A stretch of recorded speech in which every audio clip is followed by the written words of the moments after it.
All right, we are out here at the ranch, Texas, thanks to Big Tex Ordnance. They were kind enough to bring Joe out for a class. They were also offered the range for us to be able to film some content for you guys. So you're gonna see a ton of content coming from today and the class. For those of you who asked from the video where we were shooting at 1,000 and want us to do a dummy, Big Tex has agreed to make that happen. So you'll be seeing that in the future. So big thank you to them. So go show them some love. And Joe's gonna work with me to make that happen. So we're very excited about that coming. But on the back end of that, some of the comments that came up, obviously that video came out of comments from the 1911 syndicated video. So in the comment section from the video, we got some interesting responses, and I thought it'd be good to have somebody with, I don't want to say subject matter expert, but somebody with some combat experience, because the thing that people always tend to go to is like, well, in the real world. So we had Stephen Fannin. He says he's not volunteering to go out to 5.56 or stand in front of 5.56 at 1,000 yards. But he said, let's not pretend like this is anything that would be done in a practical setting. The cartridge is only meant for 300 to 400 yards, the good terminal effect. You're going to need, he said even 7.62 at those distances is going to struggle at 1,000 yards. We also had a Vocor, I don't really know how to say that, said that the velocity of the 5.56 at that distance is going to be similar to like a 22 LR. So he said it's not going to actually do any damage. It's going to take multiple shots. And he says it's dishonest to say that it's doing anything at those distances. I wanted to get your feedback. We had a few other similar responses. We even had a combat, quote-unquote combat medic in there who said that at 500 yards, it's not really doing anything. So wanted to get your thoughts on it, your feedback based on your experience, and maybe give a little bit of your background that leads to your thoughts on it.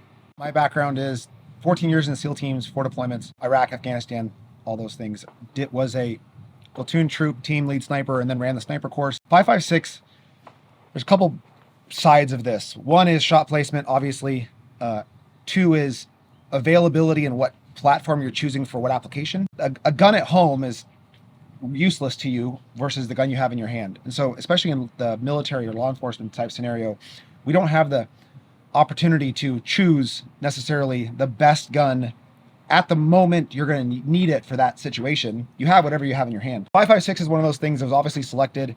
Stuff like 77 grain came online for its external ballistics, not necessarily its terminal. Shot placement's huge, and there's actually a very regular thing that you've heard said all over the place is more deer have been killed with 22 long rifle than have been killed almost any other caliber. It's all shot placement. Most people, especially law enforcement military, don't get the opportunity to choose anything else. And so if you have to take a shot at that distance, is it capable of doing it? I can without a doubt say yes. The Mark 12 was selected as an SPR for the SEAL teams and then used by all kinds of different units for that exact reason, to give us extended capability in an urban scenario, in a small frame AR, shooting 77s, and lots of flesh has been impacted by 77 grain at distances far exceeding 300 to 500 yards. And those people didn't seem very happy about it, and they didn't like go, and brush off the mosquito bite.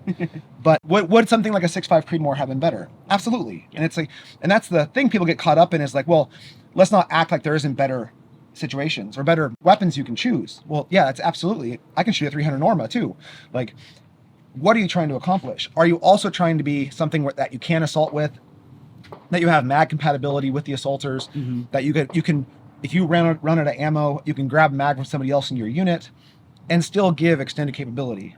Yes, and I think 5.56 can do that. The 300 to 500 yard, like there's some magical wall that the 5.56 like just hits and falls out of the sky.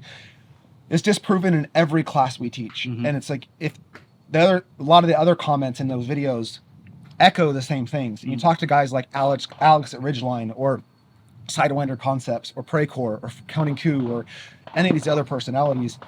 Do we all do it in every class? And the thing is, I never get in these pissing matches over, comment sections, because all I have to do is have 15 guys on the line, give them a little bit of information, put them behind their gun, and have them shoot at extended distances, and the rounds impact. And they impact consistently. And the steel doesn't seem very happy about it. The whole argument, like, well, I'm not going to go stand down range, but it's stupid and doesn't work. I'm sorry. Like, people have seen pigs, they've seen whatever. I've also seen pigs take 300 Win Mag without knowing about it. Like, there's just things that are tougher than humans. Humans don't like being shot, whether it's by 5.56, a 308, a 6.5 Creedmoor. And I've seen guys take a knee with 300 Win Mag and like, hold on. And then I've seen guys lights out with a 5.56 with one round. So I just think that the applicability to say that it's not capable of doing it is really ignorant, and it's this regurgitated online internet dogmatic thing becomes gospel and undebatable, and you can give everybody all the evidence in the world, and they just are going to keep regurgitating the same thing that they picked off some other influencer or YouTube commentary that they're going to repeat. Yeah. And I think honestly, like the whole point of, you know, why I've been doing it, why I've been getting into, because a lot of the questions I get are, you know, why don't you go to a bigger caliber? Why don't you go to a bolt gun? Why don't you just, and it's like, for me, this journey of getting into scope carbine, which very much started with you and the conversations we had before we went up there, and then since that we've continued, has been trying to find the limitations of this platform. Like absolutely just pushing it until you can't push anymore, and then that's when I want to make that jump 100%. to bolt gun or different caliber. Because I think it's easy for people to go to use caliber or bolt guns as a simple solution without developing the skill, right? And so the things that I've learned from this, I know will translate over. But as you said, it is a tool that most people already have, right? We don't have the luxury of going and picking. And I will say, getting into this, finding out how expensive long range is, like getting into it and all the things. I think for the average person to push what they currently have versus spending a bunch of money 100%. to go try to buy skill, I think is more beneficial, because you're more likely to have this, and knowing you can use it in CQB distances out to 1,000 yards, 1,200 yards, 1,400 yards, however far. Well, I think training becomes a huge side of this, is that people ask me all the time on 6-ARC. 6-ARC's the new hotness. Everybody wants to know. And for me, it's another 6.8 SPC. Somebody's looking at me off camera. 6.8 SPC. There's something even better coming. 6.8 SPC, 6.5 Grendel, 224 Valkyrie. Everybody wants to know about all these wonder calibers. They're all expensive.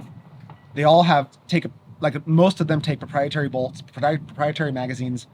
It's another platform you have to then fund and then get ammo to train with. And so 5.56 is readily available, lots of bullet selection. It's easy to find. Its cross compatibility is huge. So if you have a CQB gun that's a 10.5 or a 12.5, you use the same magazine, same bolt, same parts are interchangeable, extractors, bolts, all that stuff. And so you have two platforms that use the same sustainment pieces and can then use the same ammo. Yeah. And so I can go shoot 55 grain out of my gun sitting off camera, but my SPR over here, I can shoot 55 grain through it if I want to do 100-yard work, or I can throw 77 grain in it and it shoots little tiny groups. But if I shoot a 6-ARC, I can't get that ammo. Costs $1.70 a round, the cheapest you can find it online right now. And it's like, so I can spend 50 cents a round or 49 cents a round, depending on how cheap you find it, or I can spend $1.70 a round. How much are you going to train one versus the other? And then, yes, is a 6-ARC better ballistically? Is it externally, terminally? 100%. I'm not arguing that point. I'm saying, how much are you going to shoot it to then be competent enough with that platform? And then, so I'm going to build one, but it's not going to get shot as much as everything else. Having the ability to then to go out and train, especially for a lot of guys don't have the convenience of having, you know, a plethora of rifles, whether it's, you know, I have multiple, you have multiple. Some guys, I get asked every single day online, like, hey, I'm going to buy one gun. Should I get a 6-ARC? Like, dude, you're not going to shoot it that much. Yeah. And if you are, it's going to be very expensive. $150 range days, just in ammo. Or you can get 77 grain for 70 cents a round or 90 cents a round right now. It's like, dude, you're going to shoot that a lot more. It's one of those things where, like I said, shot placement, the rifle you have in hand is worth, you know, 10 of the ones you have at home. And the one you are most competent with is going to be the one that you can more effectively engage downrange. Yeah. And that competency comes with shooting.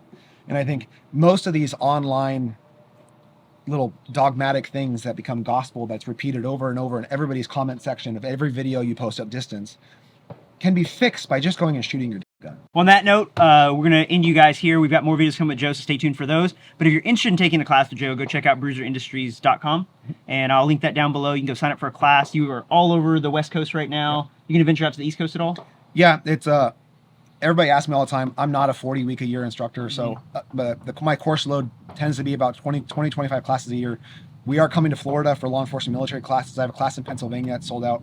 We're expanding east slowly. Okay. But I'm a one-man traveling roadshow. So. Sure. And where's the best place for them to get in contact with you or stay up to date on any new class offerings you have? If you guys DM me on Instagram, I answer hundreds of DMs a day. If you guys can't get a hold of me on Instagram, hit me up at info@bruiserindustries.com, or the website has a contact form, any of those places, and I try to respond to everything I get. Yeah, and if they want to host you for a class, they can do that too. There's a hosting form on the webpage, or again, email me, and we'll figure it out. Awesome. Well, make sure you guys hit that like, subscribe, karate chop that bell so you get notified every time I upload a video, and I'll see you guys in the next one.